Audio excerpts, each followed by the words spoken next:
minta maaf sama Yahudi, diserang sama orang Islam. Akhirnya dia nggak tahan, serang sini, serang sana, dia pulang ke Mesir. Saya jadi imam di situ. Nah, saya jadi imam, kemudian saya membuat satu kelas khusus. Sebenarnya ada 3 program saya selain program-program yang sudah ada. Program yang pertama adalah membangun hubungan yang baik dengan pemerintah setempat. Ini orang Islam di Amerika ini kan kadang sudah tinggal di Amerika, tapi merasa ya, this is a kafir country. Ngapain kita dengan pemerintahan? Akhirnya di sini kan mau renovasi rumah kita sendiri, bukan renovasi begitu aja, harus ada izin kan? Ya kalau dalam kamar sih nggak apa-apa, mau perbaiki sini, perbaiki sana nggak apa-apa. Tapi kalau mau bikin kamar mandi misalnya rumah kita sendiri, harus ada izin itu, nggak sembarangan itu. Jadi semuanya dealing dengan pemerintah. Nah sekarang kita mengatakan dia kafir government, itu nggak benar. Lalu saya itu yang pertama saya lakukan adalah membangun komunikasi dengan pemerintah setempat. Jadi kalau sering lihat foto saya dengan Michael Bloomberg itu bukan sesuatu yang dibuat-buat. Memang dari awal saya lakukan begitu. Karena tidak mungkin kita bisa komunikasi kalau nggak ada hubungan. Tidak mungkin kita bisa membangun trust kalau nggak ada komunikasi. Akhirnya memang betul-betul alhamdulillah kita dipercaya oleh wali kota. Setiap ada kegiatan kami yang diminta untuk mendampingi. Termasuk waktu ada masjid kontroversi sekali tahun Zero itu. Walaupun saya sebenarnya nggak ada hubungannya dengan masjid itu, saya diminta mendampingi beliau untuk memberikan press conference di Ellis Island itu. Di belakangnya ada Liberty. Lalu kita press conference, saya diminta untuk memberikan statement mewakili orang Islam. Kenapa bukan imamnya situ? Kenapa bukan orang Arabnya? Itu trust yang kita bangun. Ya, jadi itu yang pertama saya lakukan. Yang kedua, dan ternyata itu luar biasa. Saya kemudian diminta memberikan training di kepolisian, memberikan training di FBI sekalipun. FBI itu juga ingin tahu kalau misalnya kita masuk ke rumah orang Islam, orang Arab khususnya misalnya. Terus kita ketuk-ketuk pintu, nggak dibuka. Apakah itu karena ada masalah? Ada yang perlu dicurigai?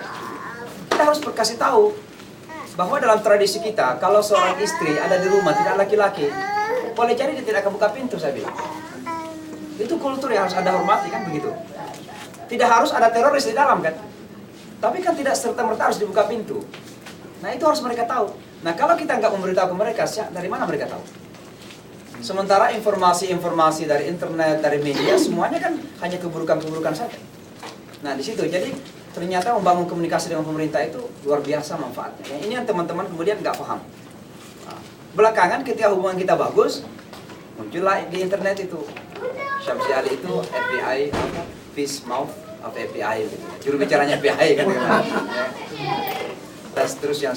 Kemudian saya berdekat dengan Kelly, misalnya Raymond Kelly, di saat-saat kita ada surveillance kamera itu segala macam. Saya lagi di Indonesia, rupanya nama saya katanya masuk dalam salah satu yang dicurigain gitu. Jadi di Daily News dibaca banyak orang. Akhirnya saya dapat ada text message, ada email katanya hati-hati kalau pulang. Saya pulang alhamdulillah nggak ada apa-apa kan. Walaupun karena nama kita Muhammad Ali, last name Ali, ternyata lebih dari 3.000 orang Ali harus dicurigai. Ya kadang-kadang juga kita masih harus lewat proses khusus gitu. Dan saya pahami. Saya mengatakan ya saya pahami ya memang kamu harus mencari siapa Ali yang Anda curigai itu. Tapi kan nggak perlu saya gitu. Saya cuma selalu bertanya kenapa mereka tidak punya ada cara khusus yang bisa mengenali bahwa ini Ali yang bukan Ali yang dicurigai. Karena bukan pertama kali, saya beberapa kali juga harus tertahan itu.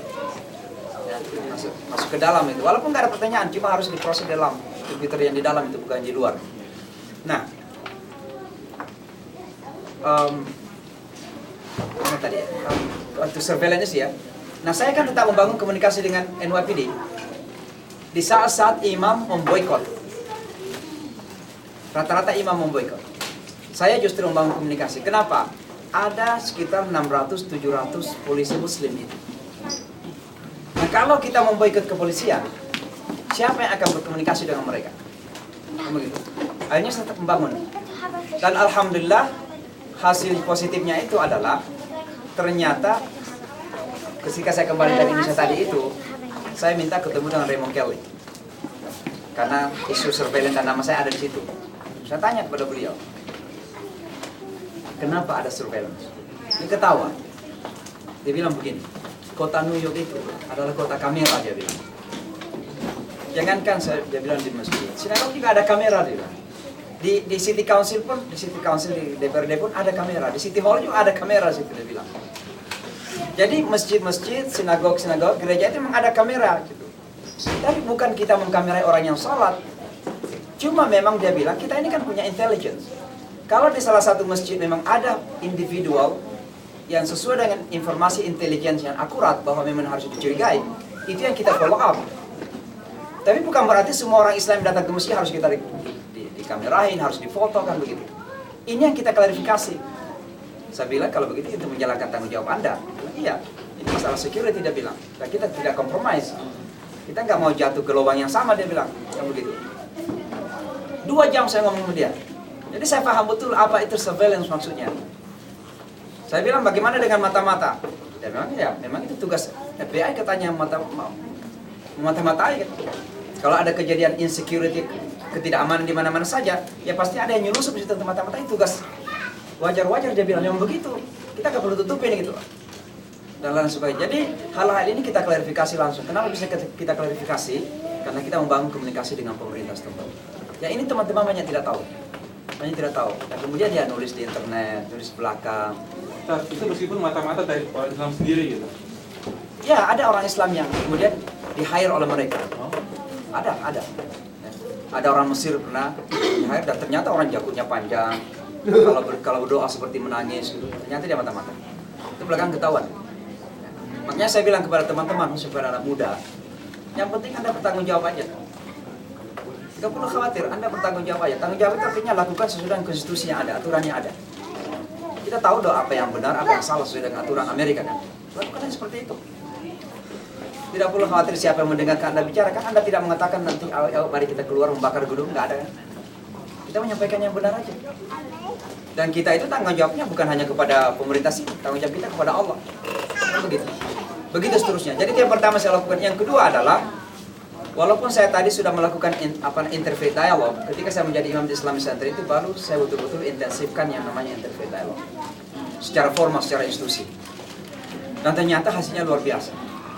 Mungkin teman-teman kalau masuk ke YouTube atau ke Google misalnya, kita nggak pernah membayangkan ya, bahwa akan ada rabi-rabi Yahudi misalnya akan membela Islam, bahkan membela syariah. Tapi coba masuk ke YouTube sekarang, Jewish Rabbi for Syariah misalnya. Coba di search aja seperti itu. Itu akan keluar ada rabi-rabi Yahudi justru membela syariah. Itu bukan sinsalab yang terjadi seperti itu. Itu perjuangan panjang. Bagaimana meyakinkan rabi-rabi Yahudi bahwa syariah itu sama dengan halakha. Halakha itu Jewish law. Ini mohon maaf saya pernah bercanda kepada Rabi namanya Mark Schneier nulis buku bersama saya. Jadi waktu itu Ingrid mantan speaker kan dia mencalonkan diri jadi presiden. Dan dia salah satu slogannya kan anti syariah. Padahal dia yang pertama sekali memberikan izin kepada orang Islam untuk salat Jumat di Kongres. Salat Jumat itu kan syariah kan? Dia yang pertama kali memberikan izin kepada orang Islam salat Jumat di Kongres waktu dia speaker. Itu Gingrich itu. Tapi ketika running untuk jadi kandidat Republikan, kemudian slogan dia salah satunya anti syariah kan. Lalu saya bilang kepada Mark Schneier, Anda harus bersuara, saya bilang. Saya bilang, dia belum tahu tentang syariah. Saya bilang syariah itu adalah hidup sebagai orang yang baik, mengikuti aturan-aturan agama yang ada, saya bilang. Lalu saya bercanda, kamu disunatkan? Saya juga disunat, tapi nggak perlu lihat. Ya kan? Itu sunat bagi kami dan bagi Anda, saya bilang. Itu kan hukum agama, bukan hukum Amerika.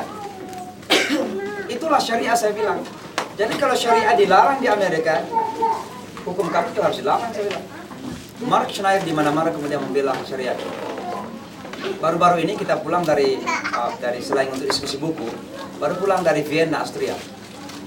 Karena di Eropa itu, European Council, Persatuan Negara-Negara Eropa, itu mengeluarkan aturan melarang 2 hal.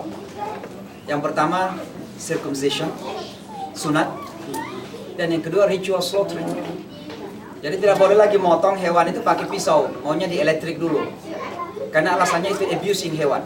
Jadi animal rights. Katanya kalau di elektrik itu lebih nyaman, tidak terasa katanya, karena sudah setengah mati atau sudah mati lagi baru dipotong. Ya. Jadi maunya begitu. Nah akhirnya kita kesana kan, ini ada 2 komunitas yang punya kepentingan. Komunitas Islam dan komunitas Yahudi. Di Austria ada 20 maksimal orang Yahudi, 20.000 orang Yahudi, hanya 20.000. Walaupun mereka itu orang-orang kaya, yang punya pengaruh. Di sana itu kan ada zone E, zone B, zone rata-rata mereka di zone E, rumahnya, apartemennya Yahudi. Walaupun mereka itu antara 15.000 sampai 20.000 saja jumlahnya. Orang Islam berapa? 600 sampai 800.000. Banyakan Bosnia, Turki, orang-orang Eropa lah tinggal di Austria. Mereka nggak pernah ketemu, padahal mereka punya kepentingan yang sama tentang hukum tadi itu. Akhirnya kami berdua datang ke sana, selain berdiskusi buku tadi, juga mempertemukan masyarakat Yahudi dan Muslim. Nah ini sekarang terjadi pergerakan yang seperti itu. Di Barat sekarang ini, yang namanya Islamofobia dan anti-Yahudi itu sama-sama. Anti-Yahudi di Eropa itu sangat tinggi sekali. Apapun alasannya saya nggak tahu, tapi ternyata anti-sentimen Yahudi itu sangat-sangat tinggi di Eropa. Nah, oleh sebab itulah maka orang Yahudi merasa bahwa mereka punya kepentingan dengan kita, dan kita juga merasa punya kepentingan dengan mereka. Walaupun satu kesepakatan, kita tetap sepakat bahwa kita berbeda dalam memandang isu Palestina dan Israel. Karena itu masalah foundation. Tapi ada kesepakatan yang lain. Kesepakatan yang lain adalah kita harus bersama-sama berjuang untuk mencari cara damai untuk menyelesaikan permasalahan Palestina dan Israel. Ya. Dan itu kembali kepada pertemuan imam dan rabi tahun 2007. Kita sempat mempertemukan 25 imam dan 25 rabi yang paling prominent di Amerika Utara, termasuk Kanada. Dari jam 9 sampai jam 12 siang, itu yang kita perkelahikan, Palestina dan Israel. Masing-masing merasa victim, korban. Kamu yang mengorbankan kita sebagai korban. Imam dan Yahudi. Akhirnya jam 12 itu udah mau masuk zuhur. Saya bilang kepada teman saya, Rabbi Mark Schneider itu, kita harus intervensi. Loh, apa maksudnya?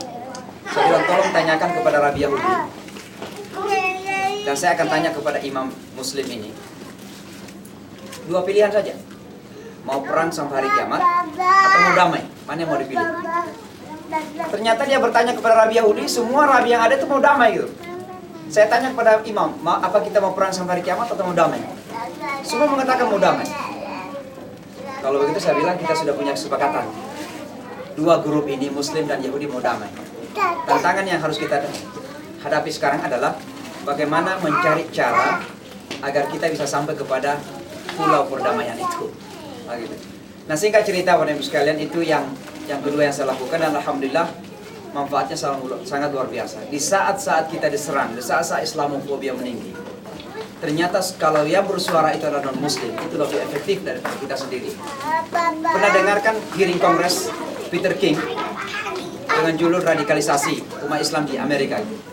Itu 2010 lalu, 2011 kalau nggak salah. Itu sekali lagi ada seorang Rabi Yahudi datang kepada saya. Dia mengatakan, Imam, this is not right, katanya. Saya bilang, kenapa? Dia katakan, masa ada hearing di Kongres, orang Islam dituduh semuanya radikal. Peter King itu dari Long Island. Congressman Peter King. Lalu saya bilang, apa yang Anda bisa lakukan? Dia bilang, saya tidak tahu, tapi saya ingin melakukan sesuatu. Saya katakan, kalau begitu kita melakukan press conference saja. Dia bilang, itu sudah biasa, sudah sering kita lakukan. Bagaimana kalau kita demonstrasi? Demonstrasi apa, saya bilang? Dia bilang, saya terpikir kita demonstrasi di Times Square. Kita undang non-Muslim datang. Temanya adalah Today I am a Muslim too. Dan kita lakukan. Itu pada hari Minggu. Hujan lagi. Itu ribuan non-Muslim berkumpul, ada di YouTube-nya itu. Today I'm a Muslim too, bisa lihat. Bisa di-search di YouTube, Today I'm a Muslim too. Ribuan non-Muslim dengan banner Today I'm a Muslim too. Salah satu yang datang itu namanya Russell Simon, kenal kan Russell Simon? Raja hip hop, Afro-American itu, mantan suaminya Kimora Lee. Dia orang Buddha, dia bilang sebagai orang Buddha kita ada 7 stage yang harus kita lalui untuk mendapatkan kebahagiaan hakiki. Saya bilang apa saja? Dia bilang semuanya saya bisa lalui kecuali satu. Apa itu? Hindari perempuan. Orangnya baik sekali. Sekarang dia tinggal di Hollywood. Saya pernah ceramah di Hollywood, ada foto saya semuanya termasuk di Facebook juga ada. Siapa yang penyanyi rap itu juga datang waktu saya ceramah di Hollywood. Nah, singkat cerita, Russell Simon ini itu mengirim Twitter dengan judul tadi, Today I am a Muslim too. Pengikutnya ada Kim Kardashian, ada Justin Bieber, ya dan lain sebagainya. Jadi Kim Kardashian ngirim juga Twitter, today I'm a Muslim too. Terus Justin Bieber juga ngirim, today I'm a Muslim too. Jadi orang-orang Hollywood hari itu semuanya merasa Muslim. Jadi bayangkan kalau orang Hollywood ngirim Twitter seperti itu kan pengikutnya jutaan. Akhirnya Peter King ini merasa tersisihkan. Di peringatan 11 September ke-10 itu tahun 2011. Sekarang kan di New York gedung tertinggi itu namanya Freedom of Tower. Tower of Freedom ya. Freedom Tower. Penggantinya WTC tapi cuma satu, cuma lebih tinggi lagi. Tahun 2011 itu masih tingkat ke-80. Kita ada peringatan di atas.